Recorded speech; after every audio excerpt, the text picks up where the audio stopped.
കഴിഞ്ഞ ക്ലാസ്സിൽ നമ്മൾ ലാറ്ററലി സപ്പോർട്ടഡ് ബീമിൻ്റെ ഒരു പ്രോബ്ലം നമ്മൾ നോക്കിയായിരുന്നു. ഒരു ലോ ഷിയർ കേസ് ആയിരുന്നു അല്ലേ. അപ്പോൾ അതേപോലത്തെ രണ്ട് പ്രോബ്ലം കൂടി, അഡീഷണൽ പ്രോബ്ലം കൂടി നമുക്ക് ഡിസ്കസ് ചെയ്യാം. എന്നിട്ട് നമുക്ക് ഹൈ ഷിയർ കേസിൻ്റെ ഒരു വീഡിയോയിലേക്ക് പോകാം. ഓക്കെ, അപ്പോൾ ലാറ്ററലി സപ്പോർട്ടഡ് ബീം എന്ന രീതിയിൽ ഒരു ക്വസ്റ്റ്യൻ ആണ് ഇത് തന്നിരിക്കുന്നത്. Roof hall measures 8 metre by 12 metre. ഹാളിൻ്റെ സൈസാണ് പറഞ്ഞേക്കുന്നത്. Consist of 100 mm thick RC slab. ഒരു RCC സ്ലാബാണ് കൊടുത്തിരിക്കുന്നത്.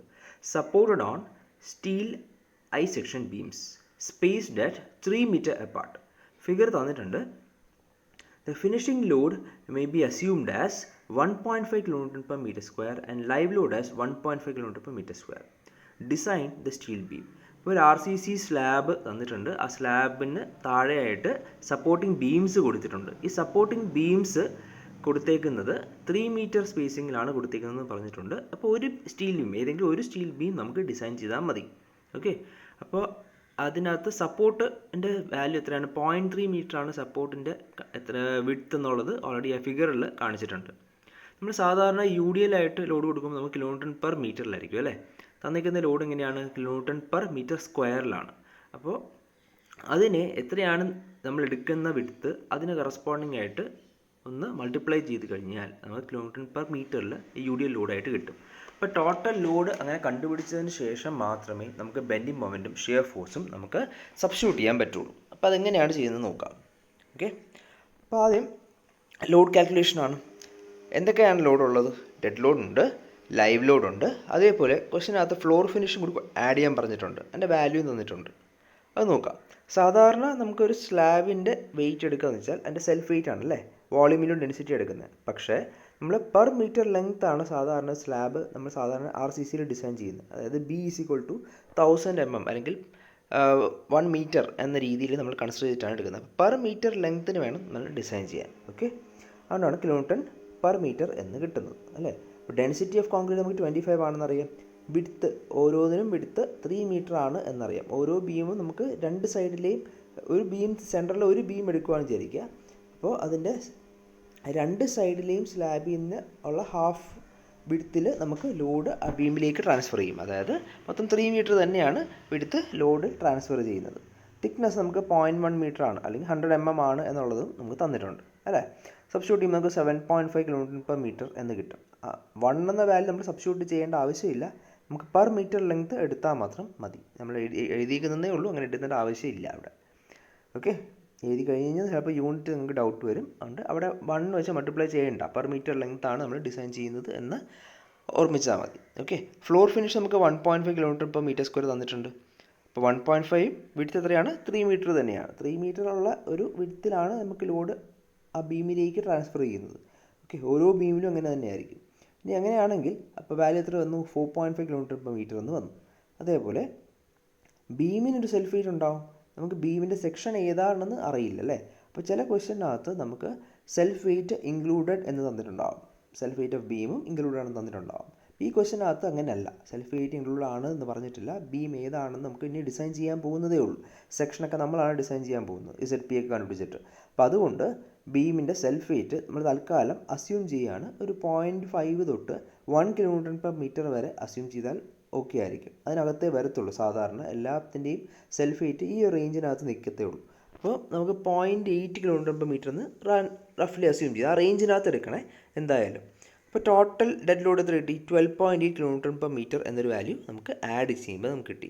7.5ഉം 4.5ഉം 0.8ഉം കൂടി ആഡ് ചെയ്യുമ്പോൾ 12.8 kN per meter എന്നൊരു വാല്യൂ നമുക്ക് കിട്ടി. ടോട്ടൽ ഡെഡ് ലോഡ് എത്രയാണ്? 12.8 kN per meter ആണെന്നറിയാം. അപ്പോൾ ലൈവ് ലോഡ് എത്രയാണ്? നമുക്ക് തന്നിട്ടുണ്ട് 1.5 kN per meter square ആണ്. അതിനെ ഇൻറ്റു 3 വെച്ച് മൾട്ടിപ്ലൈ ചെയ്യുമ്പോൾ 4.5 kN per meter ആയി അല്ലേ. ഇത്രയും വാല്യൂസ് നമുക്ക് അറിയാം.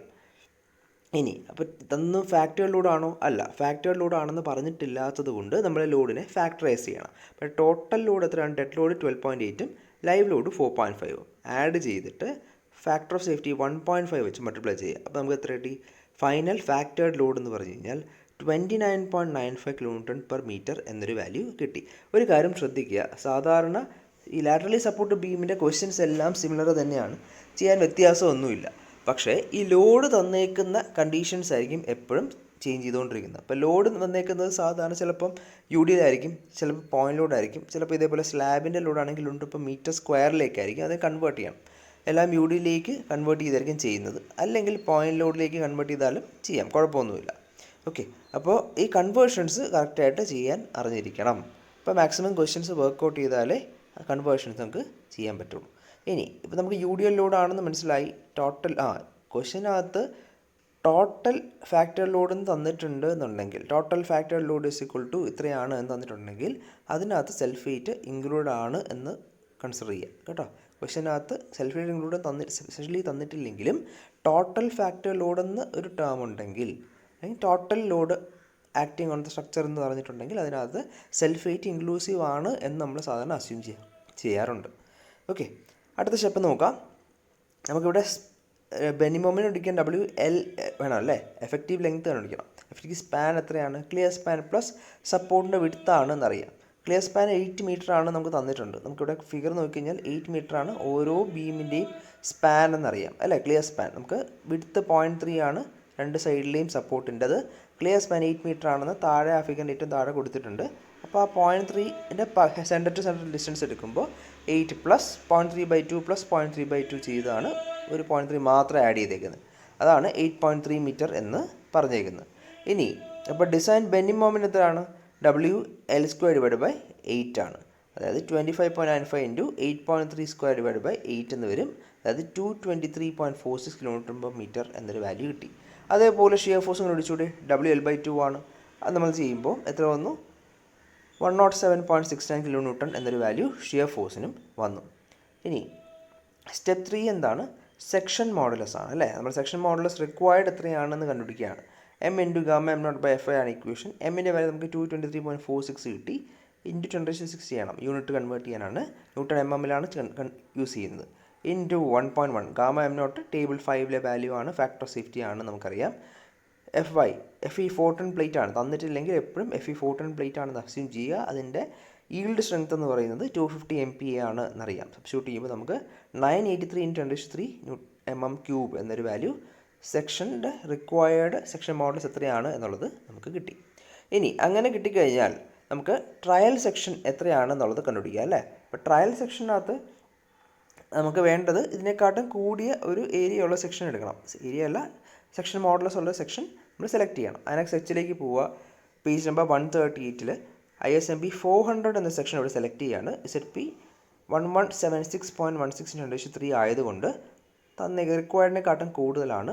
അതുകൊണ്ട് നമ്മളത് സെലക്ട് ചെയ്തു. അതിൻ്റെ ഡീറ്റെയിൽസ് എല്ലാം സ്റ്റീൽ ടേബിളിലും അതേപോലെ ഈ അനക്സ് എച്ചിൽ നിന്നും വാല്യൂസ് എല്ലാം എഴുതിയെടുക്കാം. ഇതിനകത്ത് റൂട്ട് റേഡിയസ്, IZ വാല്യൂ ഇതൊക്കെ നമുക്ക് സ്റ്റീൽ ടേബിളിൽ നമുക്ക് കിട്ടത്തുള്ളൂ.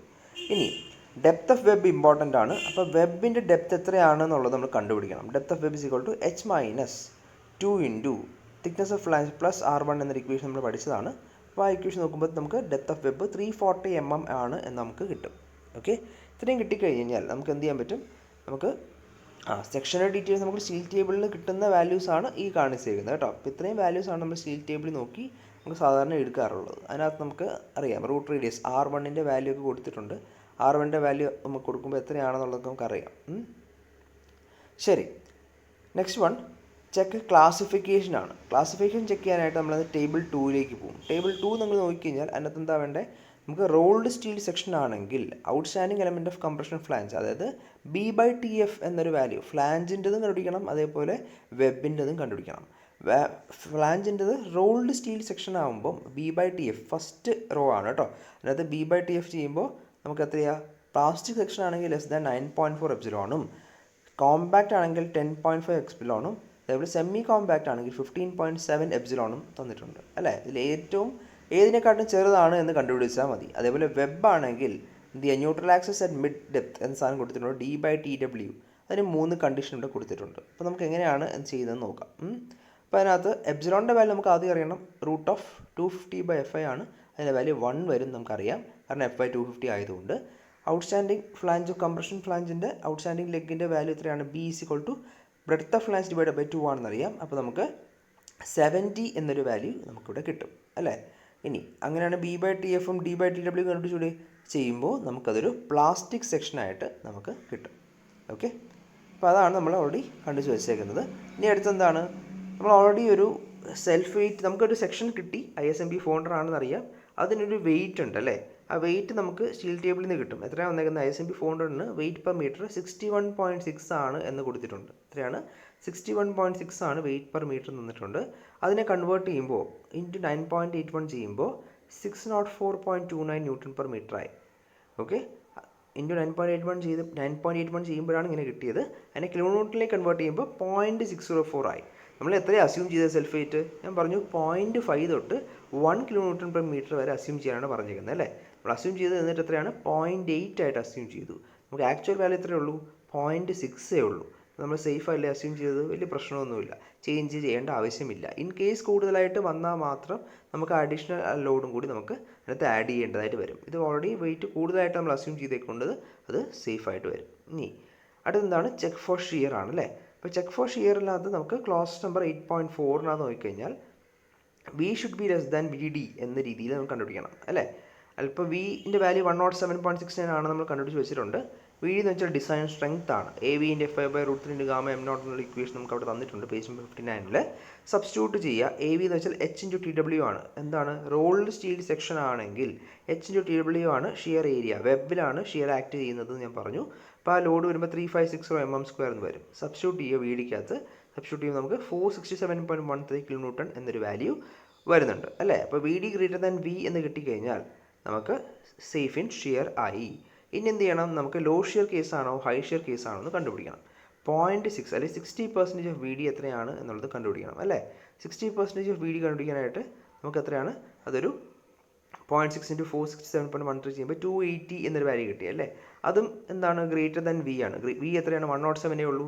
0.6 VD 280 ഉണ്ട്. അപ്പോൾ നമുക്കതൊരു ലോ ഷിയർ കേസാണ് എന്നുള്ളത് പേജ് നമ്പർ 53-ൽ ആ പറഞ്ഞേക്കുന്നതനുസരിച്ച് നമുക്ക് മനസ്സിലായി. അപ്പോൾ നമുക്ക് എന്ത് ചെയ്യണം, അടുത്ത സ്റ്റെപ്പ് നമുക്ക് ഫോളോ ചെയ്യാൻ പേജ് നമ്പർ 53-ൽ 8.4-ൽ MD എന്ന ഇക്വേഷൻ വെച്ച് നമുക്ക് കംപ്ലീറ്റ് ചെയ്യാം എന്നാണ് കോഡിൽ ഈ പേജിൽ സജസ്റ്റ് ചെയ്തിരിക്കുന്നത്. അപ്പോൾ അടുത്ത സ്റ്റെപ്പ് നോക്കാം, ചെക്ക് ഫോർ മൊമെൻ്റ് ആണ്, അല്ലെങ്കിൽ ബെൻഡിങ് സ്ട്രെസ് ആണ്. ഇത് പേജ് നമ്പർ 53 നമ്മളിപ്പോൾ കണ്ട സെയിം ഇക്വേഷൻ യൂസ് ചെയ്യുക. MD = βB × ZP × FI/γ m0 എന്ന ഇക്വേഷൻ യൂസ് ചെയ്യാം. ഈ ഇക്വേഷൻ യൂസ് ചെയ്യുമ്പോൾ നമുക്ക് എത്ര കിട്ടി, βBയുടെ വാല്യൂ 1 ആണ്. കാരണം എന്താണ്, ഇതൊരു പ്ലാസ്റ്റിക് സെക്ഷനാണ്, നമ്മൾ ഓൾറെഡി കണ്ടുപിടിച്ചു ടേബിൾ 2-ൽ നിന്ന്. അപ്പോൾ നമുക്ക് ZPയുടെ വാല്യൂ നമുക്ക് അറിയാം, 1176.16 ആണ് നമ്മൾ യൂസ് ചെയ്ത ISMB 400 എന്ന സെക്ഷൻ മോഡുലസ് എന്ന വാല്യൂ. FY വാല്യൂ നമുക്കറിയാം, സബ്സ്റ്റിറ്റ്യൂട്ട് ചെയ്യുമ്പോൾ നമുക്ക് 267.27 10⁶ എന്ന വാല്യൂ കിട്ടും. അപ്പോൾ നമുക്ക് ബെൻഡിങ് മൊമെൻറ്റ് എത്രയാണ് തന്നേക്കുന്നത്, 223.46 ആണ് ലോഡ് കാരണം. ഡിസൈൻ മൊമെൻറ്റ് 267 ആണ്. അപ്പോൾ നമുക്ക് സേഫ് ആണ് ഇൻ ബെൻഡിങ് എന്ന് കിട്ടി. അഡീഷണലി എന്ത് ചെയ്യണം, സിംപ്ലി സപ്പോർട്ട് ബീം ആണെങ്കിൽ 1.2 × ZE × FI/γ m0 എന്നൊരു ചെക്കും കൂടി ചെയ്യണം. To avoid irreversible deformation under serviceable condition എന്ന് പറഞ്ഞിട്ടുണ്ട്. അപ്പോൾ അതും കൂടി ചെക്ക് ചെയ്യുക. 278.91 എന്നൊരു വാല്യൂ നമുക്ക് കിട്ടും. ZEയുടെ വാല്യൂ നമുക്ക് പേജ് നമ്പർ 138-ൽ അലക്സ് H എന്ന് കിട്ടുന്നതാണ്. അപ്പോൾ MD m എന്ന് കിട്ടി, അതായത് സേഫ് ഇൻ ബെൻഡിങ് സ്ട്രെസ് എന്നും കിട്ടി. ഇനി എന്ത് ചെയ്യണ്ടേ, അടുത്ത ഡിഫ്ലക്ഷൻ്റെ ചെക്കാണ്. ഡിഫ്ലക്ഷൻ ചെക്ക് നമ്മൾ ചെയ്യുമ്പോൾ ആക്ച്വൽ ഡിഫ്ലക്ഷൻ പെർമിസിബിളിനെക്കാട്ടും കുറവായിരിക്കണം എന്നാണ് നമുക്ക് കിട്ടേണ്ടത്.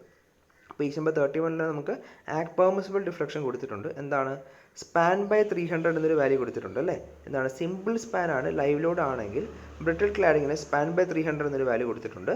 അങ്ങനെയാണെങ്കിൽ സ്പാൻ 8.3 മീറ്റർ ആയിരുന്നു. സബ്സ്റ്റിറ്റ്യൂട്ട് ചെയ്യുക. എഫക്റ്റീവ് ലെങ്ത് ആണ് എടുക്കേണ്ടത് കേട്ടോ, എഫക്റ്റീവ് സ്പാൻ. 27.67 mm വരെ പെർമിസിബിൾ ഡിഫ്ലക്ഷൻ ഉണ്ട്. ഇനി ആക്ച്വൽ ഡിഫ്ലക്ഷൻ കണ്ടുപിടിക്കാൻ ഒരു സിംപ്ലി സപ്പോർട്ട് ബീം UD-ലാണ് തന്നിട്ടുണ്ടെങ്കിൽ 5/384 × W⁴/EI ആണ് നമുക്ക് ഇക്വേഷൻ അറിയാം. പക്ഷേ നമുക്ക് ഇൻ കേസ് നമുക്കതൊരു പോയിന്റ് ലോഡ് ആണെങ്കിലോ, എന്താണ് ഇക്വേഷൻ, WL³ / 48EI ആണ് എന്ന് ഓർമ്മിക്കുക കേട്ടോ. അതേപോലെ കാൻലിവർ ആണെങ്കിലോ WL³ / 8EI ആണെന്നും ഓർമ്മിക്കുക കേട്ടോ. ഈ ഇക്വേഷൻസ് മറന്നു പോകരുത്. ഇനി അത് സബ്സ്റ്റിറ്റ്യൂട്ട് ചെയ്യുമ്പോൾ ലോഡ് സബ്സ്റ്റിറ്റ്യൂട്ട് ചെയ്യുന്ന നമ്മൾ എന്തായാലും അൺഫാക്ടേർഡ് ലോഡാണ് സബ്സ്റ്റിറ്റ്യൂട്ട് ചെയ്യേണ്ടത്. അത് യൂഷ്വലി നമ്മൾ ലൈവ് ലോഡ് മാത്രമേ എടുക്കാറുള്ളൂ. ഇൻ കേസ് ഡെഡ് ലോഡ് കൊണ്ട് കൺസിഡർ ചെയ്താലും കുഴപ്പമൊന്നുമില്ല, അത് സേഫ് ആവത്തേ ഉള്ളൂ അല്ലേ. എന്തായാലും സേഫ് ആയിരിക്കും. ലോഡ് കൂടുമ്പോഴും നമുക്കത് ഡിഫ്ലക്ഷൻ്റെ വാല്യൂ കൂടുതലായിരിക്കും, ആക്ച്വൽ ഡിഫ്ലക്ഷൻ്റെ വാല്യൂ കൂടുതലായിരിക്കും. അപ്പോൾ നമുക്കത് സേഫ് ആവത്തേ ഉള്ളൂ. അപ്പോൾ എത്രയാണത് വാല്യൂ നോക്കുക. നമുക്ക് ആക്ച്വൽ ഡിഫ്ലക്ഷൻ എന്ന് പറയുന്നത് 27.67 ആണ് നമുക്ക് പെർമിസിബിൾ. നമുക്കിവിടെ കിട്ടിയത് 26.12 എന്നൊരു വാല്യൂ വരെ നമുക്കിവിടെ കിട്ടിയിട്ടുണ്ട്. അപ്പോൾ അത് സേഫ് ഇൻ ഡിഫ്ലക്ഷൻ ആണ് എന്നാണ് നമുക്ക് കിട്ടി. ഇനി അടുത്ത് എന്താണ്, അപ്പോൾ ഇത്രയും കിട്ടിക്കഴിഞ്ഞാൽ നെക്സ്റ്റ് സ്റ്റെപ്പ് നമുക്ക് നോക്കാം. വെബ് ബക്ലിങ്ങും വെബ് ക്രിപ്ലിങ്ങും 2 ചെക്കാണ് നമുക്കുള്ളത്, ശ്രദ്ധിച്ചിരിക്കുക. അപ്പോൾ ഇതെങ്ങനെയാണ് ഇത് ചെയ്യുന്നത് നോക്കാം. ഇപ്പോൾ വെബ് ബക്ലിങ്ങിൻ്റെയും ക്രിപ്ലിങ്ങിൻ്റെയും കാര്യങ്ങൾ പേജ് നമ്പർ 67 പറഞ്ഞേക്കുന്നത്. ഇതിനകത്ത് B1 എന്നൊരു ടേം നമുക്ക് ആവശ്യമുണ്ട്. ഈ B1 എന്ന ടേം നമ്മൾ യൂഷ്വലി 70 to 100 റേഞ്ചിൽ അസ്യൂം ചെയ്യുക, തന്നിട്ടില്ലെങ്കിൽ അസ്യൂം ചെയ്യുക. ഓക്കെ, ബിയറിംഗ് സ്റ്റിഫ്നർ ലെങ്ത് ആണ് അത് 75 എന്നാണ് നമ്മളിവിടെ ഈ ഒരു ക്വസ്റ്റ്യന് നമ്മൾ 75 എന്ന വാല്യൂ ആയിട്ട് അസ്യൂം ചെയ്തിട്ടുണ്ട്. ഓക്കെ, അപ്പോൾ കോഡ് ബുക്ക് നോക്കിക്കഴിഞ്ഞാൽ എവിടെയാണ് നമ്മൾ സാധാരണ വെബ് ബക്ലിംഗ് പറയുന്നത് എന്താ പറയുന്നത്, ബീം സെക്ഷൻ ആണെങ്കിൽ കൂടിയും ഐ സെക്ഷൻ ആയതുകൊണ്ട് അതിൻ്റെ വെബിൻ്റെ സെക്ഷൻസ് ഒരു കോളത്തിൻ്റെ എഫക്റ്റ് കൊണ്ടുവരാൻ ചാൻസസ് ഉണ്ട്. ആ വെബിൻ്റെ സെക്ഷൻ കോളം ബക്കിൾ ചെയ്യുന്നത് പോലെ ബക്കിൾ ചെയ്യാൻ ചാൻസസ് ഉണ്ട് ബീമിലാണെങ്കിൽ കൂടിയും. ആ ഒരു എഫക്റ്റ് ഉള്ളത് കൊണ്ട് ആ വെബ് ബക്ലിംഗ് വരുമോ അതോ വിസ്റ്റാൻഡ് ചെയ്യാൻ പറ്റുമോ എന്നുള്ളതാണ് നമ്മളിപ്പോൾ കണ്ടുപിടിച്ചുകൊണ്ടിരിക്കുന്നത്. അപ്പോൾ അതിൻ്റെ ഇക്വേഷൻ പറഞ്ഞേക്കുന്നത് നമുക്ക് എവിടെയാണ്, പേജ് നമ്പർ 67 കൊടുത്തേക്കുന്നത്. അതിനകത്ത് ഇക്വേഷനായിട്ട് കൊടുത്തിട്ടില്ല, ഒരു ഏരിയ സെലക്ട് ചെയ്യാൻ പറഞ്ഞിട്ടുണ്ട്. B1 + N1 × TW എന്ന ഏരിയയിലാണ് നമുക്ക് എന്താ വെബ് ബക്ലിംഗ് ചെക്ക് ചെയ്യേണ്ടത് എന്ന് പറഞ്ഞിട്ടുണ്ട്. ആ ഒരു ക്രോസ് സെക്ഷൻ എടുക്കണം എന്ന് പറഞ്ഞിട്ടുണ്ട്. അതിനെ ക്രോസ് സെക്ഷൻ ആകുമ്പോൾ നമുക്ക് സ്ട്രെസ് കിട്ടാൻ എന്ത് ചെയ്യണം, ടോട്ടൽ സ്ട്രെങ്ത് കിട്ടാൻ എന്ത് ചെയ്യണം, ഏരിയ × സ്ട്രെസ് വേണം. ഇതൊരു ഞാൻ പറഞ്ഞു വെബ് ഒരു കോളമായിട്ടാണ് ആക്ട് ചെയ്യണമെന്ന് പറഞ്ഞു അല്ലേ. അപ്പോൾ വെബ് കോളമായിട്ട് ആക്ട് ചെയ്യുമ്പോൾ അതിനെന്ത് ചെയ്യും, ഒരു കോളത്തിൻ്റെ സ്ട്രെസ്സാണ് അത്. കോളത്തിൻ്റെ സ്ട്രെസ് എത്രയാണ്, കംപ്രസീവ് സ്ട്രെസ് FCD ആണ് നമ്മൾ മോഡ്യൂൾ 3 പഠിച്ചിട്ടുണ്ട് അല്ലേ. അതാണ് ബക്ലിംഗ് സ്ട്രെസ്സായിട്ട് നമ്മൾ എടുക്കുന്നത്. ഈ FCDയുടെ കാര്യമൊക്കെ പറഞ്ഞിരിക്കുന്നത് എഫക്റ്റീവ് ലെങ്ത്തിൻ്റെ ബേസിസിലാണ്. അപ്പോൾ എഫക്റ്റീവ് ലെങ്ത്തും സ്ലെൻഡർനെസ് റേഷ്യോ കണ്ടുപിടിച്ചിട്ടാണ് നമ്മൾ FCD കണ്ടുപിടിച്ചുകൊണ്ടിരുന്നത്. അതിനകത്ത് കോഡിൽ പറഞ്ഞിട്ടുണ്ട് buckling strength of this web about axis parallel to the web is calculated. Okay, parallel to വെബിൽ ഒരു ആക്സസ് എടുത്തു കഴിഞ്ഞാൽ അതിൻ്റെ ബക്ലിംഗ് സ്ട്രെങ്ത്താണ് നമ്മൾ കണ്ടുപിടിക്കുന്നത് as per 7.1.2.1 using curve C എന്നും പറഞ്ഞിട്ടുണ്ട്. ഓക്കെ, അപ്പോൾ നമുക്ക് നോക്കാം. Also effective length of the web for evaluating the slenderness ratio is calculated by 8.7.1.5 എന്നും പറഞ്ഞിട്ടുണ്ട്. അപ്പോൾ എഫക്റ്റീവ് ലെങ്ത്തിൻ്റെ വാല്യൂസ് കിട്ടാനായിട്ട് നമുക്ക് ഈ ഒരു ക്ലോസിലേക്ക് പോകാനും പറഞ്ഞിട്ടുണ്ട്. നമുക്ക് നോക്കാം. അപ്പോൾ ആ ക്ലോസ് നോക്കാം. ആ ക്ലോസിൽ പറഞ്ഞ 8.7.1.5 കാണിച്ചേക്കുന്നത്. എന്താ പറഞ്ഞേക്കുന്നത്, എഫക്റ്റീവ് ലെങ്ത് എടുക്കുമ്പോൾ നമുക്ക് 0.7 ടൈംസ് ഓഫ് L എന്നൊരു വാല്യൂ ആണ് നമ്മൾ സെലക്ട് ചെയ്യേണ്ടതെന്ന് പറഞ്ഞിട്ടുണ്ട്. അതാണ് ഞാൻ ഇവിടെ എഴുതിയിരിക്കുന്നത്. സ്ലെൻഡർനെസ് റേഷ്യോ കണ്ടുപിടിക്കുമ്പം എഫക്റ്റീവ് ലെങ്ത് KL എന്ന് പറയുന്നത് 0.7 ടൈംസ് ഓഫ് L എന്ന് എടുത്തേക്കുന്നത്. പക്ഷേ ഇവിടെ L എന്താണ്, നമ്മളിവിടെ വെബിൽ മാത്രമാണ് നമ്മൾ ബക്കിൾ ചെയ്യുന്നത് അല്ലേ. ഇപ്പോൾ ഡെപ്ത് ഓഫ് വെബാണ് L ആയിട്ട് നമ്മളിവിടെ കൺസിഡർ ചെയ്യുന്നത്, അല്ലാതെ എഫക്റ്റീവ് സ്പാൻ അല്ല.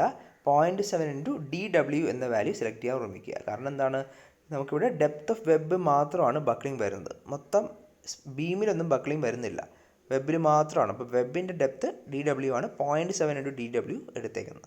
ഓക്കെ, അത്രയും ഓർമ്മിക്കുക. ഇനി എന്ത് ചെയ്യണം, നമുക്ക് സ്ലെൻഡർനെസ് റേഷ്യോ കണ്ടുപിടിക്കാനായിട്ട് നമുക്ക് എന്താ ചെയ്യേണ്ടത്, KL/R മിനിമം എന്ന ഇക്വേഷനാണ് അല്ലേ. R മിനിമം എന്താണ്, മിനിമം റേഡിയസ് ഓഫ് ഗൈറേഷൻ ആണ്. അപ്പം റേഡിയസ് ഓഫ് ഗൈറേഷൻ്റെ മിനിമം വാല്യൂ എന്ന് എടുത്തേക്കുന്നത് ഇവിടെ എന്താണ്, TW/2√3 എന്നൊരു വാല്യൂ എടുത്തേക്കുന്നു അല്ലേ. ഈ വാല്യൂ എങ്ങനെ കിട്ടി എന്നുള്ളത് നമുക്ക് നോക്കാം. ഓക്കെ, അപ്പോൾ നമുക്ക് ഈ ഫിഗർ നോക്കുക. ഈ ഫിഗറാണ് സാധാരണ വെബ് ബക്ലിംഗ്, വെബ് സെക്ഷനാണ് കാണിച്ചേക്കുന്നത്, അത് ബക്ലിംഗ് എന്നാണ് കാണിച്ചേക്കുന്നത്. ഓക്കെ, അപ്പോൾ അതിനകത്ത് നമുക്ക് B1 എന്നും N1 എന്നുള്ള ടേംസ് അവിടെ കൊടുത്തിട്ടുണ്ട്. അപ്പോൾ ഈ 2 ടേംസ് നമുക്കറിയാം, ഇത് 45 ഡിഗ്രിയിലാണ് ബെൻഡ് ചെയ്യാൻ ചാൻസ് എന്നുള്ളൊരു അസംഷൻ ഇതിനകത്തുണ്ട്. അതേ കൂടാതെ എന്താണ് equation, FCDW = B1 + N1 × TW × FCD ആണ് എന്നുള്ളത് നമുക്ക് ഓൾറെഡി അറിയാം. ലാംഡ ഞാൻ പറഞ്ഞു KL/R മിനിമം ആണെന്ന് പറഞ്ഞു. KLൻ്റെ വാല്യൂ 0.7 × DW ആണെന്നും പറഞ്ഞു അല്ലേ. R മിനിമത്തിൻ്റെ വാല്യൂ നമ്മൾ Rൻ്റെ വാല്യൂ സാറിന് √5/a ആണ് അല്ലേ. √5/a ആണ് Rൻ്റെ വാല്യൂ, നമുക്ക് ഓൾറെഡി പഠിച്ചിട്ടുണ്ട്. I എന്താണ്, നമുക്ക് സാധാരണ എടുക്കുന്ന വാല്യൂ എന്താണ്, BDQ/12 ആണ് അല്ലേ. അപ്പോൾ ഇവിടെ അതേപോലെ തന്നെയാണ് നമുക്കിവിടെ ഡെപ്ത്ത് വരുന്നതെന്ന് പറഞ്ഞു കഴിഞ്ഞാൽ എന്താണ്, ഇതാണ് തിക്നെസ് ആണ് അല്ലേ. തിക്നെസ് ഓഫ് വെബും അതായത് DBQ/12 ആണ് നമ്മളിവിടെ എടുക്കുന്നത്. കാരണം എന്താണ്, നമ്മൾ ഓൾറെഡി ഇവിടെ പറഞ്ഞു എന്താ പറഞ്ഞേക്കുന്നത്, YY ആക്സിസിലാണ് നമ്മളിവിടെ സെലക്ട് ചെയ്യേണ്ടത്. XX ആക്സിസ് ആകുമ്പോഴാണ് നമ്മൾ BDQ/12 എടുക്കുന്നത്. ഇവിടെ YY ആക്സിസ് ആണ് കൺസിഡർ ചെയ്യുന്നത് പറഞ്ഞു അല്ലേ. YY ആക്സിസ് നമ്മൾ കൺസിഡർ ചെയ്യുമ്പോൾ എന്താ ചെയ്യേണ്ടത്, നമുക്ക് DBQ/12 എന്ന് വരും. അപ്പോൾ DBQ/12 ആണ് എന്താ IYY വരുന്നത്. ഏരിയ എന്താണ്, B × D ആണെന്നറിയാം. അതിനകത്തുനിന്നാണ് നമ്മൾക്ക് അത് B ഒക്കെ ക്യാൻസൽ ചെയ്ത് പോയിട്ട് ബാക്കിയുള്ള വാല്യൂസ് ആണ് റൂട്ട് കൺസിഡർ ചെയ്യുമ്പോൾ √12 ആണ് 2√3 എന്ന് വന്നിരിക്കുന്നത്. അതുകൊണ്ടാണ് T/2√3 TW/2√3 എന്ന ഇക്വേഷൻ അങ്ങനെയാണത് ഫോം ചെയ്യുന്നത്. അത് കാണാതെ പഠിക്കേണ്ട ആവശ്യമില്ല, √5/a ചെയ്ത് നോക്കുമ്പോൾ കിട്ടുന്നതാണ് ഈ ഇക്വേഷൻ. ഇനി എളുപ്പത്തിന് ഈ RYY എടുത്തിട്ട് ലാംഡയുടെ വാല്യൂവിനകത്ത് lambda is equal to L/RYY അല്ലേ, 0.70 ആണ് ലാംഡ നമുക്ക് പറഞ്ഞു, ഡിവൈഡ് ബൈ RYY TW/2√3 ആണ് ചെയ്യുന്നത്. അതെല്ലാം കൂടി ചെയ്യുമ്പോൾ റഫ്ലി നമുക്ക് 2.5 ഇൻറ്റു D/TW എന്നൊരു ഇക്വേഷൻ നമുക്ക് കിട്ടും. സബ്സ്റ്റിറ്റ്യൂട്ട് ചെയ്യുമ്പോൾ നമുക്ക് കിട്ടുന്നതാണ് 0.7ഉം 2√3 ഒക്കെ മൾട്ടിപ്ലൈ ചെയ്യുമ്പോൾ നമുക്ക് റഫ്ലി 2.5 എന്നൊരു വാല്യൂ കിട്ടും. ഈ ഇക്വേഷൻ വേണമെങ്കിൽ നിങ്ങൾക്ക് കാണാതെ പഠിക്കാം. 2.5 ഇൻറ്റു D/TW എന്നുള്ള ഇക്വേഷനാണ് നമ്മൾ സാധാരണ സ്ലെൻഡർനെസ് റേഷ്യോന് ഇക്വേഷൻ യൂസ് ചെയ്യുന്നത്. അപ്പോൾ ഈ ക്വസ്റ്റ്യനകത്ത് ഇവിടെ 2.5 ഇൻറ്റു DW/TW ചെയ്യുമ്പോഴും അല്ലാതെ ഡയറക്റ്റ് സബ്സ്റ്റിറ്റ്യൂട്ട് ചെയ്യുന്ന കേസിലുള്ള ആൻസേഴ്സ് കാണിച്ചിട്ടുണ്ട്. ഡയറക്റ്റ് സബ്സ്റ്റിറ്റ്യൂട്ട് ചെയ്യുമ്പോൾ 92.61 എന്ന് വരും, അതായത് 0.7 ഇൻറ്റു DW/TW/2√3 എന്ന് ചെയ്യുമ്പോഴുള്ളതും, അല്ലെങ്കിൽ ഈ റഫ്ലി റൗണ്ട് ചെയ്തേക്കുന്നത് 2.45 സംതിങ് വരും, അതിനാണ് 2.5 ആയിട്ട് റൗണ്ട് ചെയ്തത്. അതുകൊണ്ട് ചെറിയൊരു വ്യത്യാസം വന്നേക്കുന്നത് 95.650 എന്ന് വന്നേക്കുന്നത് ആ റൗണ്ട് ചെയ്തത് കൊണ്ടാണ് അങ്ങനെ വന്നേക്കുന്നത്. അപ്പോൾ ലാംഡ കിട്ടിക്കഴിഞ്ഞാൽ നമ്മൾ സാധാരണ മൊഡ്യൂൾ 3യിൽ നമ്മൾ കോളത്തിൻ്റെ ഡിസൈൻ പഠിച്ചതുപോലെ തന്നെയാണ് ചെയ്യേണ്ടത്. എന്ത് ചെയ്യുക, ഇവിടെ നമ്മൾ ഓൾറെഡി സജസ്റ്റ് ചെയ്തിട്ടുണ്ട് കോഡിൽ. എന്താ പറഞ്ഞേക്കുന്നത്, കർവ് C യൂസ് ചെയ്യണം. റൈറ്റ് സൈഡിൽ പറഞ്ഞിട്ടുണ്ട്, ഏറ്റവും താഴെ കർവ് C യൂസ് ചെയ്യണം എന്ന് പറഞ്ഞിട്ടുള്ളത് കൊണ്ട് നമുക്ക് എന്ത് ചെയ്യാം, കർവ് C ടേബിൾ 9C പോവാം. കർവ് Cന് കറസ്പോണ്ടിങ് FCD കണ്ടുപിടിക്കാൻ ടേബിൾ 9C ആണെന്ന് പറഞ്ഞിട്ടുണ്ട്. അതിനകത്ത് നമുക്ക് ലാംഡ എത്രയാണ് എന്ന് കണ്ടുപിടിക്കുക. എന്ത് ചെയ്യണം, ഇൻ്റർപോളേറ്റ് ചെയ്യണം. ഇൻ്റർപോളേറ്റ് ചെയ്ത് ലാംഡ 92.61 കറസ്പോണ്ടിങ് കണ്ടുപിടിക്കുമ്പോൾ 117 എന്നൊരു വാല്യൂ നമുക്കിവിടെ കിട്ടി. Substitute ചെയ്തുകൂടെ, B1 + N1 into TW/FCD എന്നൊരു വാല്യൂ ഇൻറ്റു FCD എന്ന വാല്യൂ സബ്സ്റ്റിറ്റ്യൂട്ട് ചെയ്യുക. B1 ഞാൻ അസ്യൂം ചെയ്യാൻ പറഞ്ഞു 75. N1 എന്ന വാല്യൂ നമുക്ക് എത്രയാണ് എടുക്കേണ്ടതെന്ന് വെച്ച് കഴിഞ്ഞാൽ H/2 ആണ് നമ്മൾ സാധാരണ എടുക്കുന്നത്. H എന്ന് വെച്ചാൽ എത്രയാണ്, H നമ്മൾ ടോട്ടൽ ഡെപ്ത് ഓഫ് ബീമാണ്. ബീമിൻ്റെ ഡെപ്ത് എത്രയാണ്, 400 ആണ് അല്ലേ, നമുക്കതറിയാം. ISMB 400 ആണ് എടുത്തേക്കുന്നത്, ഡിവൈഡ് ബൈ 2 ചെയ്യുക, അതിൻ്റെ വാല്യൂ ആണ് 200 എന്ന് ഇട്ടേക്കുന്നത്. ഓക്കെ, അതേപോലെ തന്നെ ആ ഒരു കാര്യം ഓർമ്മിക്കുക കേട്ടോ. N1ൻ്റെ വാല്യൂ എങ്ങനെ കിട്ടിയെന്നുള്ളത് ഓർമ്മിക്കുക. സബ്സ്റ്റിറ്റ്യൂട്ട് ചെയ്യുക, FCD വാല്യൂ TW സബ്സ്റ്റിറ്റ്യൂട്ട് ചെയ്യുമ്പോൾ നമുക്ക് 287 എന്നൊരു വാല്യൂ, നമുക്ക് കിലോമീറ്റർ എന്നൊരു വാല്യൂ കിട്ടും. ആ value should be greater than shear force ആണെങ്കിൽ സേഫ് ഇൻ ബക്ലിംഗ് എന്ന് കിട്ടി. മനസ്സിലായെന്ന് തോന്നുന്നു. ഇത്രയും കാര്യങ്ങളാണ് വെബ് ബക്ലിംഗ് ചെയ്യുമ്പോൾ നമ്മൾ ചെയ്യുന്നത്. നെക്സ്റ്റ്, അപ്പോൾ ടേബിൾ 9C നമുക്ക് നോക്കുമ്പോൾ ഇതാണ് നമുക്ക് ആ ടേബിൾ കിട്ടുന്നത്. 90ക്കും 100നും ഇടയ്ക്കുള്ള വാല്യൂ ആണ് നമ്മൾ കൺസിഡർ ചെയ്തത്. 92.6 അല്ലേ, ആ വാല്യൂ നമ്മളങ്ങനെയാണ് എടുക്കുന്നത്. ഇനി ലാസ്റ്റ് ചെക്കാണ് വെബ് ക്രിപ്ലിംഗ് ആണ്. ഇതും സെയിം ക്ലോസ് തന്നെയാണ്, ക്ലോസ് നമ്പർ 67 ആണ്, സെയിം തൊട്ടടുത്ത ക്ലോസിലാണ് കൊടുത്തേക്കുന്നത്. അപ്പോൾ അതെത്രയാണ് വാല്യൂ എന്നുള്ളത് നോക്കാം.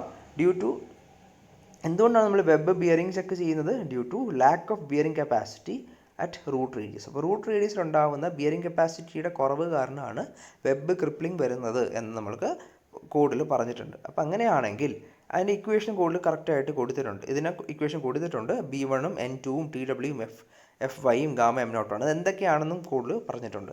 B1 എന്ന് വെച്ച് കഴിഞ്ഞാൽ നമ്മൾ ഓൾറെഡി എടുത്ത 75 അസ്യൂം ചെയ്ത് വെച്ചിട്ടുണ്ട് കഴിഞ്ഞ സ്റ്റെപ്പിൽ ചെയ്യാൻ വേണ്ടിയായിട്ട്. N2 എന്ന വാല്യൂ എന്ന് വെച്ച് കഴിഞ്ഞാൽ അതെങ്ങനെ കിട്ടി എന്നുള്ളത് നമുക്ക് ഡിസ്കസ് ചെയ്യാം, വെയിറ്റ് ചെയ്യുക. TW എന്ന് പറഞ്ഞാൽ തിക്നെസ് ഓഫ് വെബ് ആണ്. FYW എന്ന് വെച്ചാൽ ഈൽഡ് സ്ട്രെങ്ത് ഓഫ് വെബ് ആണ്. വെബിൻ്റെ വാല്യൂ നമുക്ക് Fe14 പ്ലേറ്റ് തന്നെ ആയതുകൊണ്ട് 250 തന്നെയാണ് അതിൻ്റെയും ഈൽഡ് സ്ട്രെസ് ആയിട്ട് നമുക്കിവിടെ വരുന്നത്. ശരി, അപ്പോൾ N2 എന്താണെന്ന് നോക്കാം. N2 കിട്ടാനായിട്ട് നമുക്കൊരു ഫിഗർ കാണിച്ചിട്ടുണ്ട്. ഫിഗറിനകത്ത് എന്താ പറഞ്ഞേക്കുന്നത്, കോഡ് പറഞ്ഞേക്കുന്ന ലെങ്ത് എന്താണ്, N2 എന്ന് വെച്ചാൽ length obtained by dispersion through flange of web junction at a slope of 1:2.5 എന്ന് പറഞ്ഞിട്ടുണ്ട്. അപ്പോൾ 1:2.5 സ്ലോപ്പിലുള്ള ഈ വെബ് ജംഗ്ഷനിലുള്ള ആ ഒരു ലെങ്ത്തിനെയാണ് N2 ആയിട്ട് എടുക്കുന്നത്. ഒരു ട്രയാങ്കിളായിട്ട് അവിടെ ഫോം ചെയ്യുന്നുണ്ട്, ചെറിയൊരു ട്രയാങ്കിൾ. അതിനാണ് റൈറ്റ് സൈഡിൽ വരച്ചേക്കുന്നത്. ട്രയാങ്കിളിനകത്ത് ഒരു സൈഡ് N2ഉം മറ്റേ സൈഡിൽ എന്തൊക്കെ വരും, ആ തിക്നെസ്സും വരും, റൂട്ട് റേഡിയസും വരും. ഫ്ലാഞ്ചിൻ്റെ തിക്നെസ്സും റൂട്ട് റേഡിയസും കൂടി ആഡ് ചെയ്തുള്ള ലെങ്ത്താണ് ഒരു സൈഡിൽ വരുന്നത്. അതിൻ്റെ സ്ലോപ്പ് വന്നിട്ടുണ്ട് 1:2.5 ആണെന്ന്. അപ്പോൾ ടാൻ തീറ്റ എടുത്തു കഴിഞ്ഞാൽ, ടാൻ തീറ്റ വെരി സ്മോൾ ആയത് നമുക്ക് എത്രയാണ്, അത് 2.5 ഡയറക്റ്റ് എടുക്കാൻ പറ്റും.